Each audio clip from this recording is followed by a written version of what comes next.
کبھی کبھی انسان کا دل چاہتا ہے کہ وہ کوئی کام جو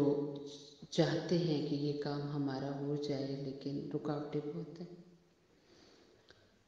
تو ان رکاوٹوں کو ختم کرنے کے لیے اور وہ کام آپ جلد از جلد کر لیں، اس کے لیے 5 وقت کی تو ایک پکی نماز پڑھیں،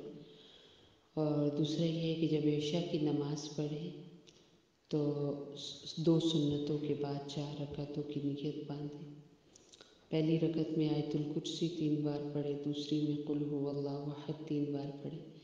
تیسری میں قل اعوذ برب الفلق 3 بار پڑھے، اور چوتھی میں قل اعوذ برب الناس 3 بار پڑھے، اور پھر سلام پھیر کر سجدے میں چلے جائیں، اور سجدے میں ایک سانس کے اندر یا وہابو پڑھیں جتنا آپ پڑھ سکتے ہیں، اور پھر جو دعا مانگیں گے، آپ کا جو بھی کام ہے انشاءاللہ وہ ضرور ہوگا اور آپ کی دعا قبول ہوگی۔